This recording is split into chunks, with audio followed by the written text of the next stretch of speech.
வணக்கம். கதிரவன் நியூஸின் மதிய நேர பிரதான செய்திகள். முதலில் தலைப்பு செய்திகள். வாகன இறக்குமதி தொடர்பில் வாகன இறக்குமதியாளர்கள் சங்கம் விடுத்துள்ள கோரிக்கை. சற்று முன்னர் இலங்கையை ஆதரவைத்த துப்பாக்கிச்சூடு. எரிபொருள் விநியோகத்துக்கு நெருக்கடி ஏற்படுமா? வெளியான புதிய தகவல். சிஐடி என கூறி பெருந்தொகை மோசடி, வெளிநாட்டு ஆசை காட்டி நடந்த சம்பவம்.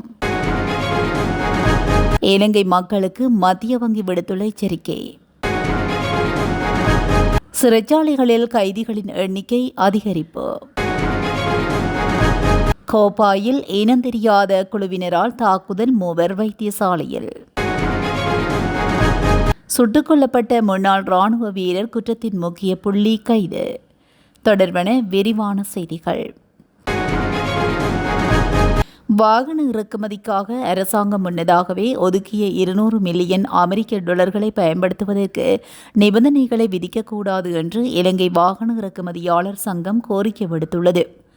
குறித்த 200 மில்லியன் டாலர்களை பயன்படுத்த நிபந்தனைகள் எதுவும் விதிக்கப்படுமானால் அது உள்ளூர் வாகன சந்தையில் பாரிய விலை உயர்வை ஏற்படுத்தும் என்று சங்கத்தின் தலைவர் பிரசாத் மாணிக்கே எச்சரித்துள்ளார்.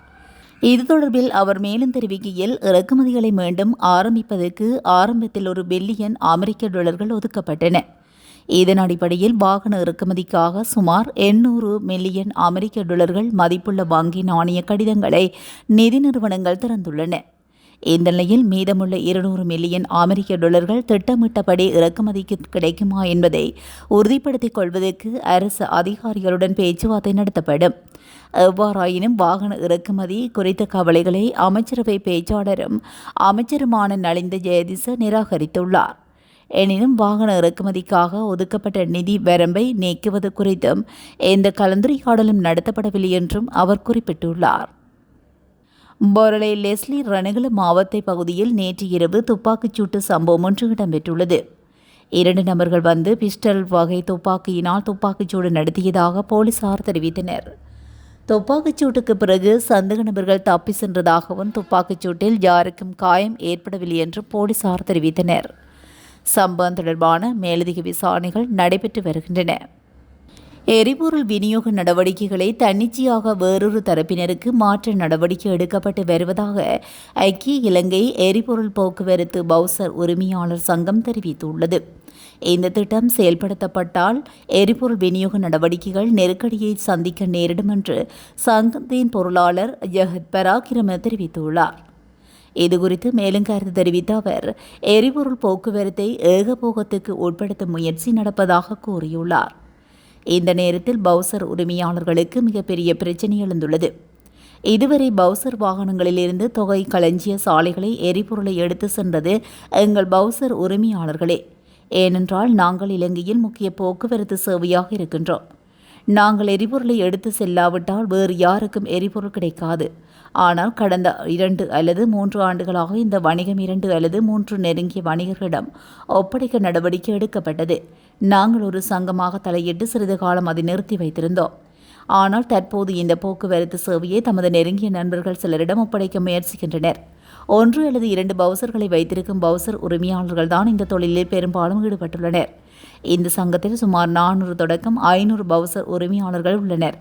ஆனால் முன்னோடி திட்டமாக கொழும்பு மற்றும் முத்துராஜ விளைவிலிருந்து குருநாகல் முனையத்துக்கு எரிபொருள் கொண்டு செல்வதை ரெண்டர் மூலமாக ஒரு வியாபாரியிடம் ஒப்படைக்க முயற்சிக்கின்றனர். இது தொடர்ந்தால் இறுதியில் ஏனைய போக்குவரத்து சேவைகளை போன்றே இதற்கும் தேரும். எனவே இதை உடனடியாக நிறுத்திவிட்டு வழக்கம் போல் ஏகபோகத்துக்கு உட்படுத்தப்படுவதற்கு பதிலாக பொதுமக்களுக்கான சேவையை போக்குவரத்து சேவையை இயங்க அனுமதிக்கவும் என்று அவர் குறிப்பிட்டுள்ளார். மட்டக்களப்பில் இருவரிடம் தான் விசேட குற்ற விசாரணை பிரிவு சிஐடி என கூறி 1,28,000 ரூபாவை பெற்று மோசடி செய்த போலி சிஐடியை ஒருவரை எதிர்வரும் 21ஆம் தேதி வரை விளக்கமறியலில் வைக்க மட்டக்களப்பு நீதிமன்ற நீதவான் செவ்வாய்க்கிழமை உத்தரவிட்டுள்ளார்.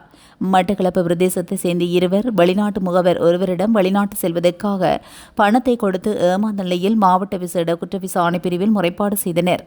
இந்நிலையில் முன்னாள் ராணுவ புலனாய்வு பிரிவில் செயல்பட்டு வந்தவர் பாதிக்கப்பட்டவர்களிடம் தான் விசேட குற்ற விசாரணை பிரிவு சிஐடி எனவே குறித்த வெளிநாட்டு முகவரிடம் உடன் பணத்தை பெற்று வருவதாகவும் உடன் இந்த பணத்தை வாங்கித் தர முடியும் என்றும் அதற்கு பணம் தர வேண்டும் என்றும் அவர் தெரிவித்துள்ளார்.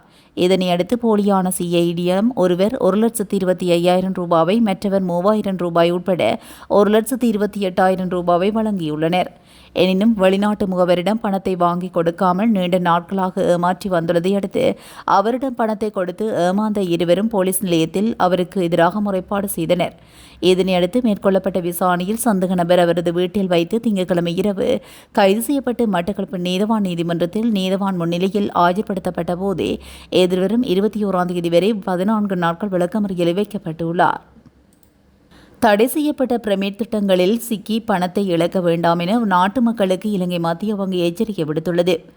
நாடு முழுவதும் தற்போது இயங்கும் சட்டவிரோத பிரமிட் திட்டங்களை தடுக்க தற்போதுள்ள சட்டங்களும் ஒழுங்குமுறைகளும் போதுமானதாக இல்லை என இலங்கை மத்திய வங்கி தெரிவித்துள்ளது. நேற்று கொழும்பு கோட்டையில் உள்ள இலங்கை மத்திய வங்கியின் தலைமையகத்தில் நடைபெற்ற ஊடக சந்திப்பில் இந்த விடயம் தெரியவந்துள்ளது. எனினும் தற்போதுள்ள சட்டங்கள் மற்றும் ஒழுங்குமுறைகளை பயன்படுத்துவதன் மூலமாகவும் முடிந்தவரை பலருக்கு தெரியப்படுத்தவும் இந்த அச்சுறுத்தலில் இருந்து அவர்களை தடுப்பதும் மத்திய வங்கியின் நோக்கமாகும் என இலங்கை மத்திய வங்கியின் உதவி ஆளுநர் தில்ருசினி குறிப்பிட்டுள்ளார். நாளுக்கு நாள் அதிகரித்து வரும் சட்டவிரோத பிரமிட் திட்டங்களால் பொதுமக்கள் பாதிக்கப்படுவதை தடுக்கும் நோக்கில் இந்த மாதம் 14ஆம் தேதி முதல் 18ஆம் தேதி வரை பிரமிட் எதிர்ப்பு வாரத்தை நடத்தவும் இலங்கை மத்திய வங்கி முடிவு செய்துள்ளது. அதற்கு அமைய சட்டவிரோத பிரமிட் திட்டங்களுக்கு இரையாகாதீர்கள் என கூறி இந்த வாரம் முழுவதும் பொதுமக்களுக்கு தெரிவிக்கும் நடவடிக்கைகள் மேற்கொள்ளப்படும். இந்த வாரம் நாடு முழுவதும் உள்ள பொது மற்றும் தனியார் நிறுவனங்களில் அனைத்து ஊழியர்களுக்கும் கற்பிக்கும் நடவடிக்கை எடுத்துள்ளதாக இலங்கை மத்திய வங்கி கூறுகின்றது. தடை செய்யப்பட்ட பிரமிட் திட்டங்களிலிருந்து சிக்கி பல்வேறு பிரச்சினைகளை சந்திக்கும் மக்களை மீட்கும் நோக்கில் ஊடகங்கள் பொதுமக்களுக்கு விழிப்புணர்வு ஏற்படுத்த நடவடிக்கை எடுக்க வேண்டும் என்பதை விளக்கும் வகையில் இந்த பயிலரங்கு நடைபெற்றுள்ளது. நாட்டின் சிறைச்சாலைகளில் கைதிகளின் எண்ணிக்கை அதிகரித்துள்ளதாக சிறைச்சாலைகள் திணைக்கள பேச்சாளர் ஜெகத் வீரசிங்க தெரிவித்துள்ளார். சிறைச்சாலைகளில் தடுத்து வைக்கப்படக்கூடிய கைதிகளின் எண்ணிக்கை 12,000 எனவும் தற்பொழுது மொத்தமாக 33,000 கைதிகள் தடுத்து வைக்கப்பட்டுள்ளதாகவும் அவர் தெரிவித்துள்ளார். கடந்த 37 ஆண்டுகளாக சிறைச்சாலைகள் திணைக்களத்தில் கடமையாற்றி வருவதாகவும் அண்மை காலமாக கைதிகளின் எண்ணிக்கை வெகுவாக உயர்வடைந்துள்ளது எனவும் அவர் தெரிவித்துள்ளார். தனது சேவை காலத்தில் சிறுவர்கள், முதியவர்கள், ஆண்கள், பெண்கள், இளைஞர்கள் உள்ளிட்ட பலரும் குற்ற செயல்களில் ஈடுபட்டு சிறையில் தண்டனையை அனுபவித்து வருவதனை பார்த்துள்ளதாகவும் அவர் தெரிவித்துள்ளார். சிறையில் அடைக்கப்படுவதனால் உளவியல் பாதிப்புகளினாலும் குடும்ப பிரச்சினைகளினாலும் கைதிகள் பாதிக்கப்படுவதனை தாம் நேரில் அவதானித்துள்ளதாக அவர் தெரிவித்துள்ளார்.